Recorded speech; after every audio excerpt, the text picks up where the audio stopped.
Now, keep your texts and comments coming in. John has texted in to say he's come off social media altogether and he loves listening to WLR and the News and Star and the Munster, and he is feeling a lot better for himself because some of the stuff on social media made him very anxious. And we had a lovely text in there as well from Brenda, who texted about the News and Star. She buys it every week, and well done to everybody producing the local newspapers. Please give a special mention to Gary Hunt in Tramore AFC. He's a challenge for the children online. He's doing a fantastic job getting everyone interested, and that is from Annette. And to all the sports clubs, the Gaelic clubs, the soccer clubs, the football clubs, the tennis clubs, all the different clubs that are trying to get their children, keep them going. Well done and keep up the great effort. Dr. Geoff Plant, good morning. Good morning, Damien, and good morning to your listeners. Dr. Plant, thank you for joining us. You're with the Kyo practice. You've been on a number of times with us. A recent video we did on Facebook got 230,000 views because of your advice regarding social distancing. Can I ask you firstly, how do you think the public have responded to the social distancing matters, particularly since the weekend? I'm not too sure how it's going. I was disappointed to see the crowds that were in Glendalough and places like that, but I have to say I admire them all for trying to get out of the house. So you want to give them praise for their own, I heard you talking about mental health there, to getting out and about, but we still must respect this social distancing, the 1.5 to 2 metre distancing, and it's very difficult to do that in crowded places. So my advice to people, if they are going out and about, just to try and observe that 2 metres. Now, if you're out on a hillside or a forest or a beach, it may be easier to do that. But if you go to somewhere and it's crowded, you'll just have to get back in the car and go somewhere else. That's my advice. I'd still want to appeal to the same people I appealed to 8 days ago, Damien, or whenever it was I was on with you, about especially to the 20-somethings, to the teens and the 30-somethings. It's so important that we keep this up and not slack. Avoiding crowds, avoiding all meeting up in one group. If you are going to the park to meet up, keeping your distance. This is vital. People, when they get together, can't spread the virus amongst themselves. I heard one of the public health doctors or one of the virologists yesterday on the radio saying, this virus doesn't move, we move. And so it's us moving about that's spreading it. So I'm still appealing to the younger people and to everyone to keep their distance, because if you guys get this virus, you might feel a bit unwell, but you'll be fine. And again, we're trying to protect our vulnerable population, our elderly population, and our patients who have significant illnesses. I described it the other day as possibly you're the driver of a car and you're letting the virus get into the car, and even though you're not actually giving the virus to somebody else, you're possibly carrying it around with you. We got a postcard in this morning. Imagine somebody sending us a postcard, Geoff. Damien, I've been on Woodstown Beach. People are observing the 2 metre distance, says Kay. If somebody goes, very simply, if you pass by somebody, Geoff, and you literally are 2 metres away from them for 1 second, you're not going to get the virus off them, are you? The problem is when so many people come together on the prom in Tramore or in different areas. Yeah. If you pass someone and you're within the 2 metres, the chance of you picking up is still small. But you don't know. Let's say, for example, someone sneezed a second or 2 seconds beforehand or coughed. It could still be in the air around that person. So I know it's unlikely, but very good point. Yeah, say it, because the reason for the 1.5 2 metre is due to the spray distance that people can permit from their houses, from their mouths, by talking or by sneezing or coughing. So that is the dropless distance that it can go. So hence that period. So hence that distance. But I guess you are correct. The chances of going past it, but you just don't want to risk it. Is what the instructions are. Damien, do you mind if I just a couple of GP issues that have please do? Yeah, come on to that quickly. Yeah, because there's so. I want to ask you a few questions. Go ahead. I hope I'm not delaying you, but we've a lot of patients over the last week or since I was on to you last. The face of how GP work throughout the country has completely changed. I mean, we are practicing so much different medicine to what I was 10 days ago. There's a huge volume of people who phoned in, and I'm sure most of your listeners are aware, if you have symptoms of a cold, a cough, or a fever, you're to ring your GP. There's a huge volume of people that have ring in and are awaiting testing at the moment. So I just want to talk to them for a second, because there's a lot of queries coming back in. So let's say the GP has ordered the Fire test. ahead. We've got a huge volume of people who are ringing back, even though the test is ordered. And we're trying to free up our phone lines, because our phone lines are getting very, very jammed. I think it's the same for most GP surgeries, and trying to get it so that the people who most need to get through can get through. So if you are one of those waiting on a test, or you've been told that the test has been ordered, it's very important that you stay isolated, okay?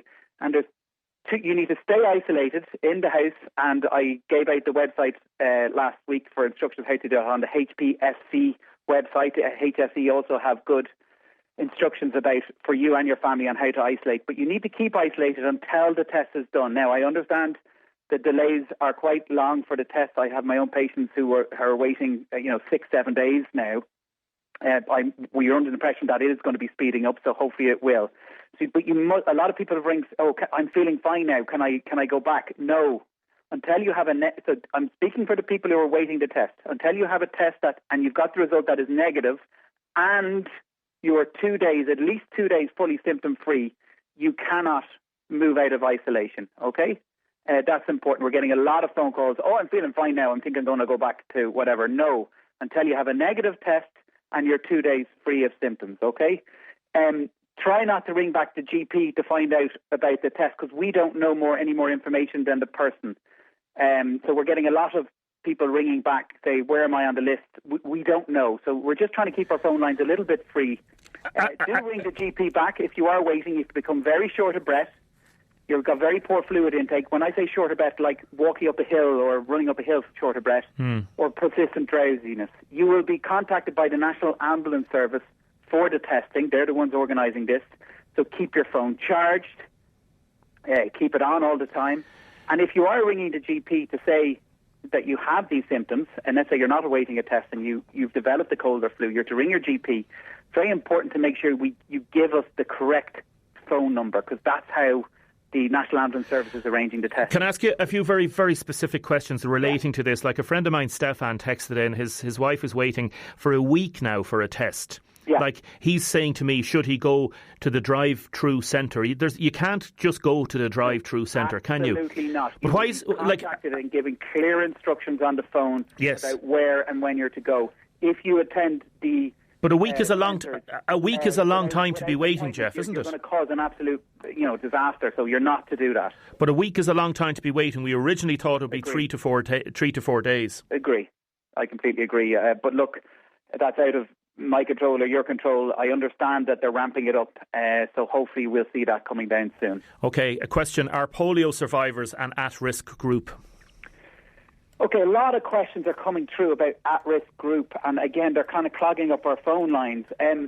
So if you're in an at-risk group, which usually means significant heart issues, lung issues, kidney failure, people on dialysis, COPD patients, chronic bronchitis patients, a lot of questions are coming through, and polio you might be able to lump polio into them. Like, are they to be treated differently? Well, the guidelines at the moment are the same as what they are for you or I, Damien, in that you need to keep your social distancing. You don't need, if you're in the at-risk group, you don't have to completely socially isolate yourself at the moment, but you need to keep your distance. You need to be very careful of hand washing, all the usual precautions. We're getting a lot of phone calls in saying, I'm diabetic, I shouldn't go to work. Well, the guidelines are, if you're diabetic and you don't have symptoms at the moment, it's okay. As long as you keep your distance and you practice all the precautions, it's okay for you to go to work. A good few people ring in saying, I go to houses to fix TVs or whatever. As long as you obey the rules of the 2 metre distance, you're washing your hands regular, there's no reason why you can't. But if you develop a cold like symptoms or fever-like symptoms or flu-like symptoms, you stop, you isolate, and you ring your GP. And at the weekend, for example, it's just like, are you open at the weekends, or is it the Care Doc system? It's the Care Doc, and I'm glad you brought that up, because our Care Doc is working. Currently, the Care Doc is kicking in at weekends. That might change in the weeks ahead, but at the moment it's kicking in at weekends and the evenings. I've been told they're getting swarmed with a couple of issues. Care Doc, if you're ringing, the Care Doc is not able to organise the test, cannot book the test. So just be very careful. If you're thinking you're ringing, if you're reasonably well but you have a bit of a sniffle and you're thinking of ringing the Care Doc, please don't. Please wait to ring your GP on the Monday or the Tuesday afterwards or the next morning. They're not able to order the test yet. That has to be through your own GP. So that's important because I think they're getting swarmed with that. Care Doc is, like all GPs, is doing most of this work by phones.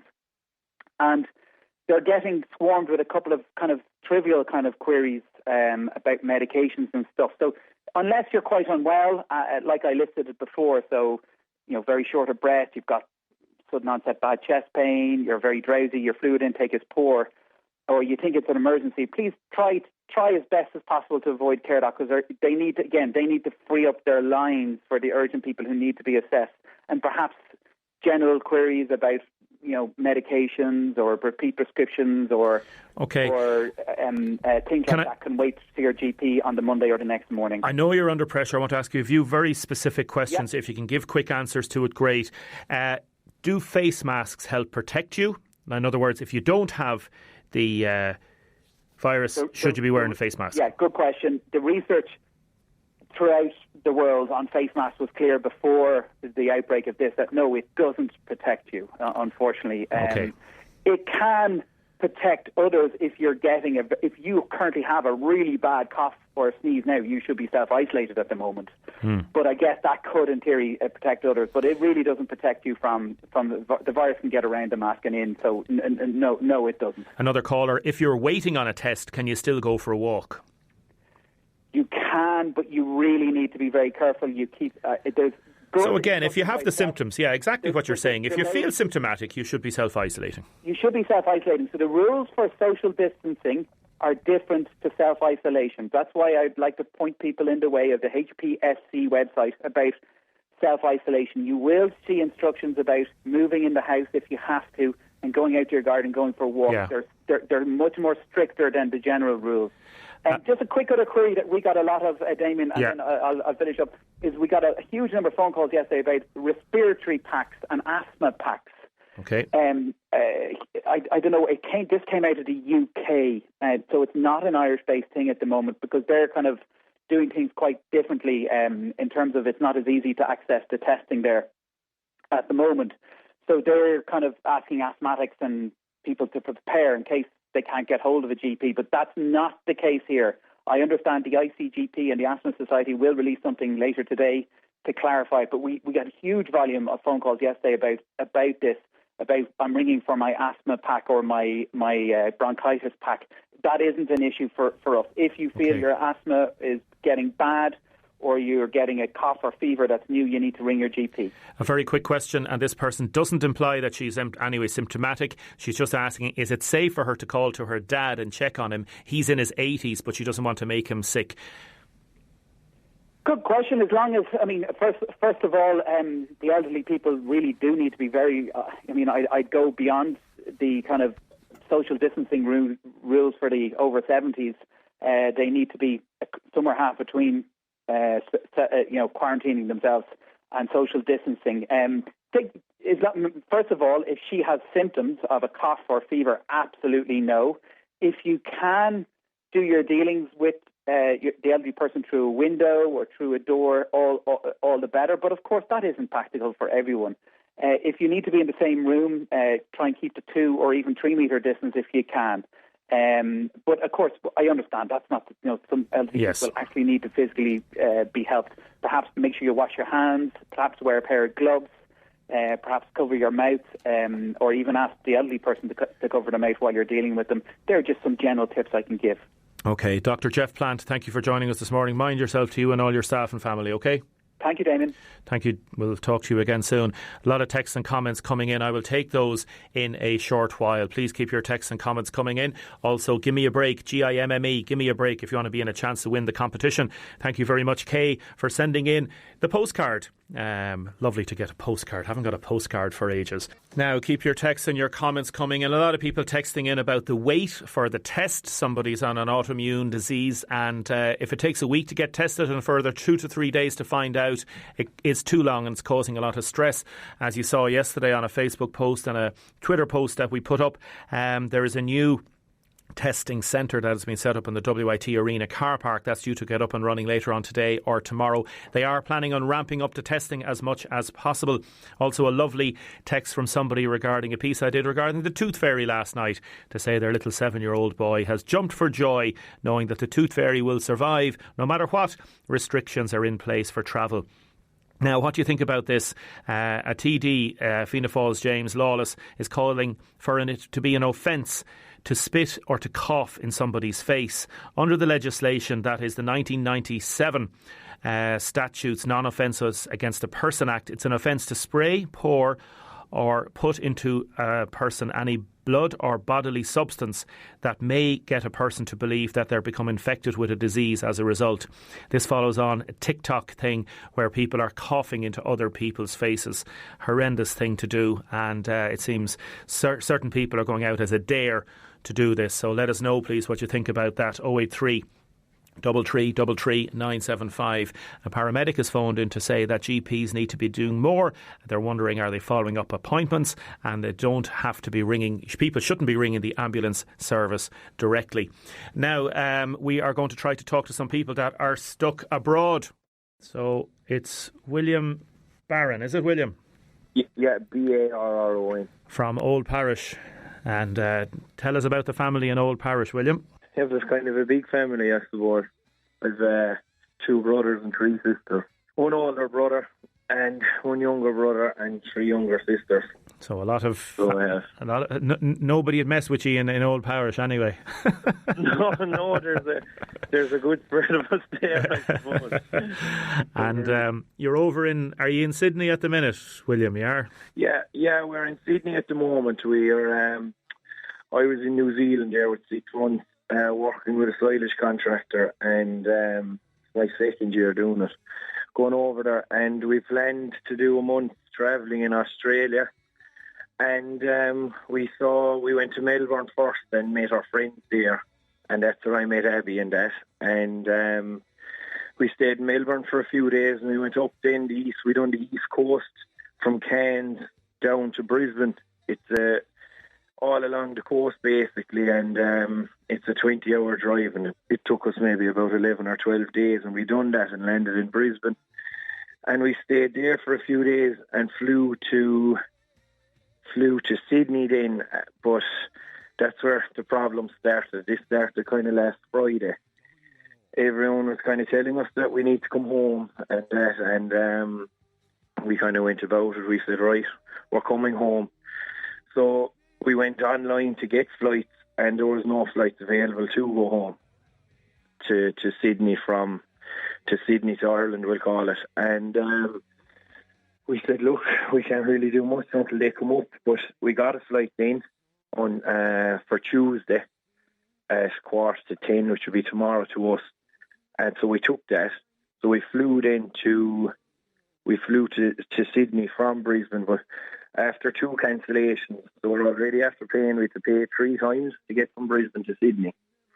And we eventually got there, and we landed in Sydney then this morning, hoping that we'd be flying tomorrow night to go home.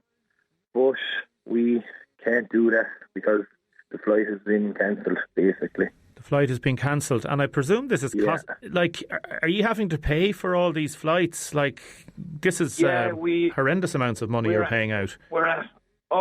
Tis man. We're not supposed to go home until the 29th, but they wouldn't change that flight for us. So that cost us €1,400 to book a new flight. And then, so that was for tomorrow, and that's 1,400. And then to change our flights twice, we had to book to get from Brisbane to Sydney. You're talking about another, I think it was €600, it was €300 each time. So yeah, you're talking up in $2,000 if not over it. And there's no refund. They're not offering us money back whatsoever, you know. My God. Put me on to Abby there, William, if you don't mind for a minute. Yeah. Is that okay? Yeah. Yeah. Thanks. Hello. Abby, good morning. How are you doing? Or good evening, good night. How are you? You're tell me about yourself first. You're from Tallow, is it? I'm from Tallow, yeah, but I'm working in Dungarvan. And what's the family name and who's in Tallow that you want to say hello to? I'm Abby Ryan, and I suppose I'll stay home to say hi to Aidan and Nita Ryan and all the brothers and sisters. And how difficult, we've just heard from William there, how stressful has this been, or how is it, like, it just must be horrendous, is it? Oh, no, yeah, it's awful. Like, first of all, we're not even getting emails to say our flight's cancelled.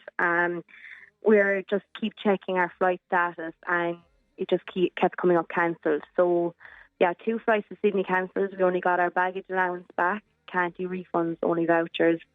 Only vouchers for Emirates are being offered at the moment, and only vouchers for Qatar.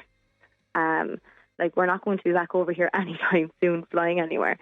But we're kind of in a good position. We have someone to stay with, which we're lucky. But we met people in the airport, which is when we decided to just do something about it. There was one girl boarding her flight. It was closed right in front of her. That was her 5th time trying to fly home. She's no money. She handed over her keys. She's no job. There's loads of people like her. They handed over their keys to their accommodation and they quit their job to get home as soon as they could after being told, and this has happened to them. So they have nowhere to turn. And we have no idea how we're going to get home or when we can get home.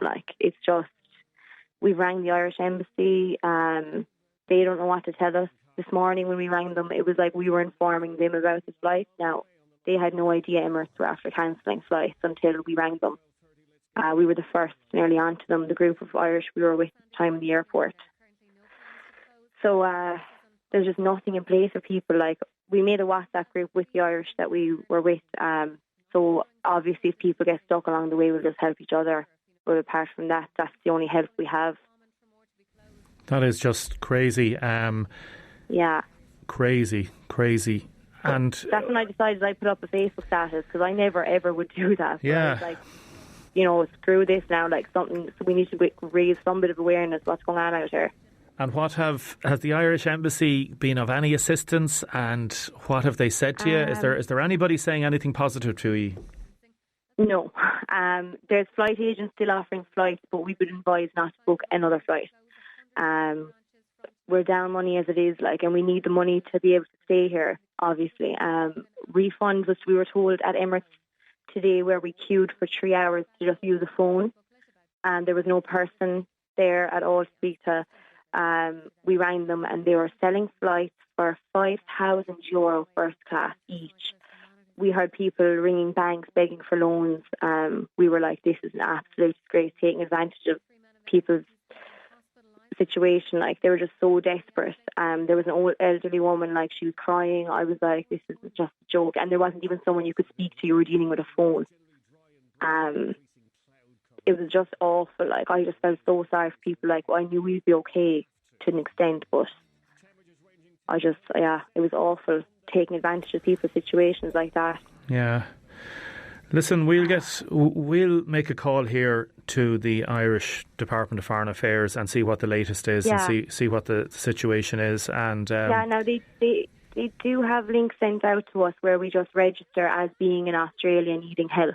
So I think that's them gathering numbers to know how much is in Australia needing help.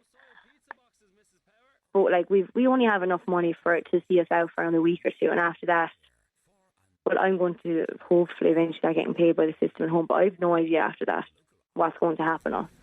Yeah. Or anyone else, And Emirates aren't taking flights till June is their next booking. Yeah. Oh, Abby, we'll talk to you maybe tomorrow. We'll follow it up and see if we can talk to you tomorrow. And if there's any update, will you keep in touch with us? Absolutely, I'll keep you posted. Thank you so much, Damien. No worries, and say hello to William for me there, and I will. We'll talk to you soon, and stay safe, okay? Perfect, thanks very much. Talk to you later. God bless, Abby. See you later. Thanks. Bye-bye. Bye-bye. Bye-bye. Mind yourselves, lads. Some people texting in about that.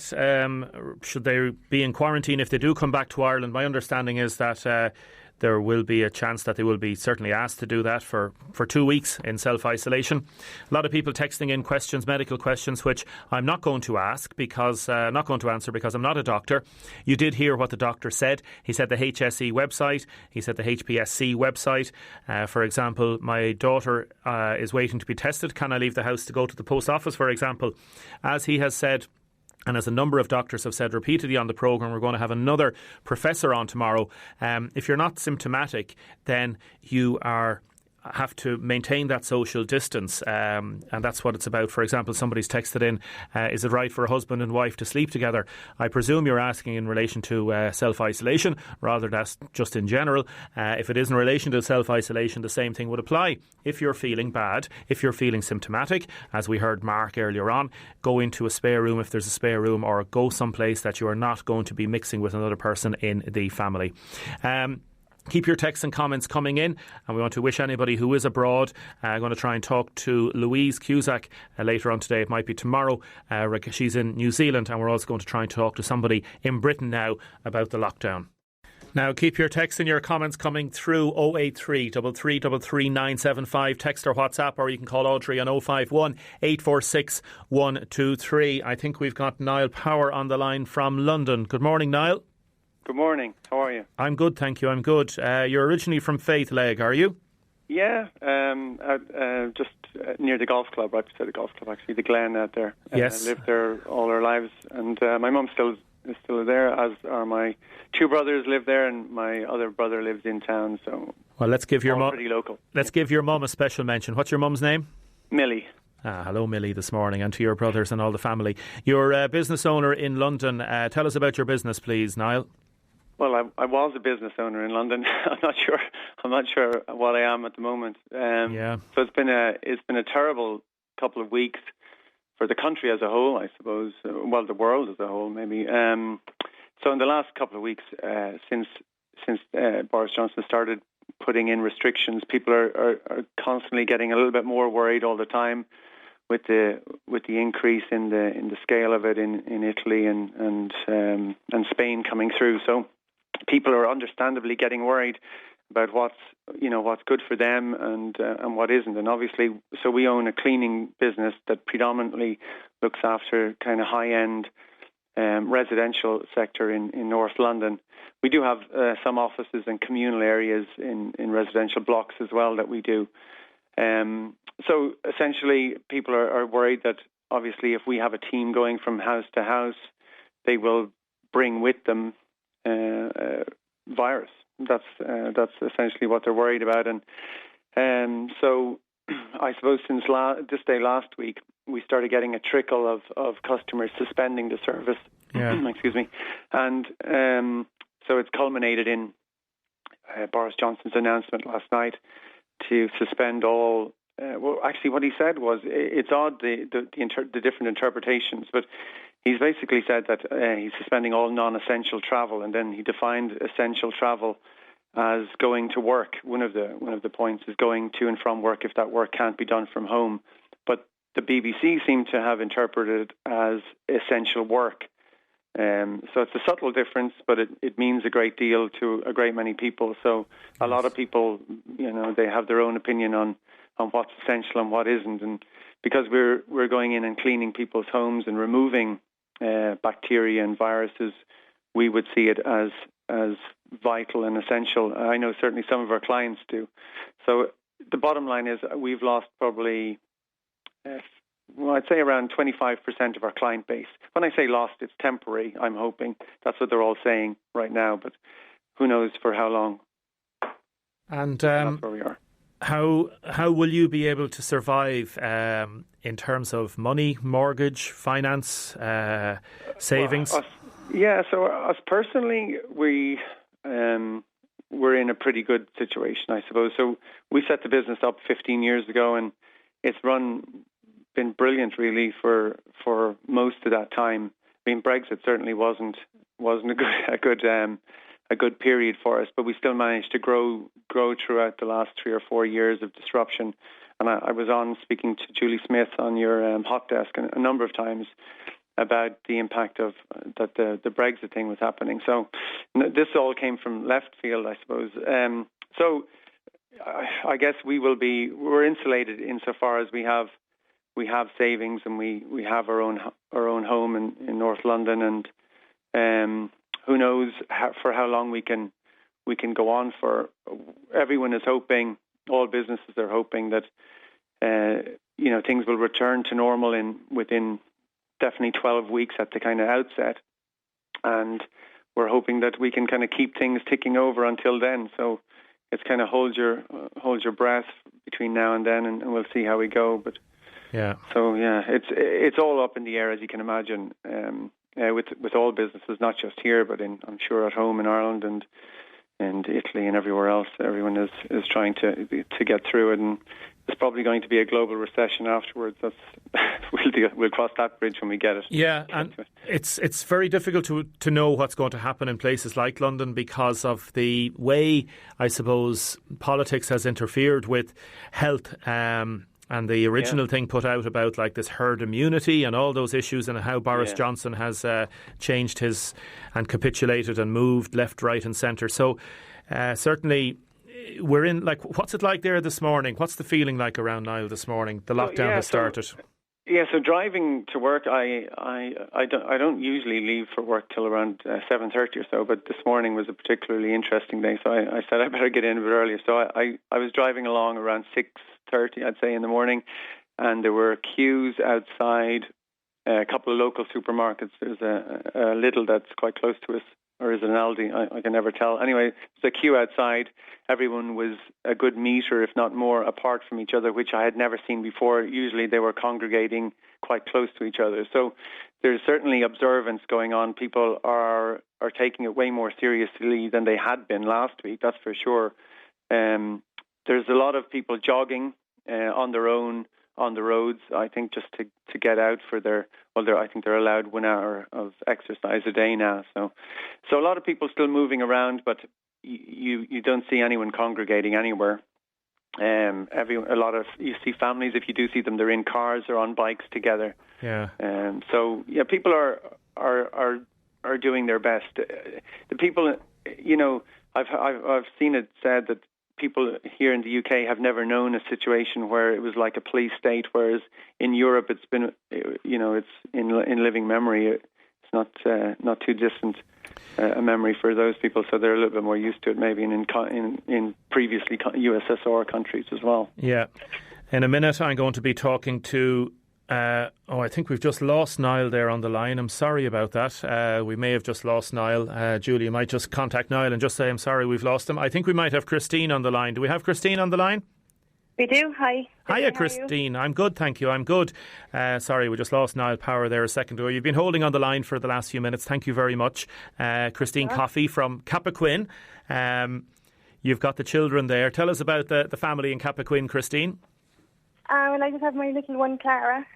She's 3. And is she watching telly at the minute? I put the television on for her just now, keep her quiet. Has she got a favourite programme? Dora the Explorer, one of those things, no? Paw Patrol. Oh, Paw Patrol. Yeah. I remember it well. Just before we come to you, Christine, you are our competition winner, so fair play to you in terms of just qualifying anyway, whether you'll be able to do the questions or not. A quick note to say that the Cabinet meeting has said the Health Minister says further restrictions aimed at spreading the slow of COVID-19 will be announced this afternoon. So it's going to be announced this afternoon. Christine, thank you for entering our competition. You're in a chance to win our 2-night breakaway with breakfast and 1 evening meal. And this is courtesy of Original Irish Hotels and 60 unique owner-run hotels across the country. Have you ever been to Donegal before? No, I don't think so. There you go. Well, if you do win this now, you'll have a chance to go to the beautiful Mill Park Hotel in Donegal. It's a luxurious 4-star hotel and it is lovely. Leisure facilities for the children as well. Indoor swimming pools, kiddies pools, jacuzzis, gymnasiums. It'd be nice, wouldn't it? Lovely. Sure, give it an old go. And do you do the competition when we have it sometimes on? Oh, I listen away and I do it myself, and I'm sure it's different now when you're actually on. Well, think about the same way of doing it, and just even don't think about anybody else. There's nobody listening to this. Just me asking you a couple of questions, and that's it. Isn't that it? Okay. And I'm going to play the 30-second countdown timer, and we're going to ask you as many questions as possible within the 30 seconds. Is that okay? Yep, perfect. So we'll give it an old go. Okay, Christine Coffey from Cappoquin, are you ready? I am. Here we go. 3, 2, 1. Who played Jack in Titanic? Leonardo DiCaprio. What's 15 divided by 5? 3. Pug, Dalmatian and Collie are types of which animal? Dog. How many queens are there in a deck of cards? 4. Which Waterford village is known as for its round tower? Ardmore. Which comedy series featured the Trotter family? Only Frozen Horse. What type of animal is Bambi? Deer. What? Did I start that one? Did I start it? No, I didn't. Excellent. You got them all right. Well done. Who played Jack? Leonardo DiCaprio. 1, 2, 3, 4, 5, 6, 7. 7 right. Congratulations. Well done.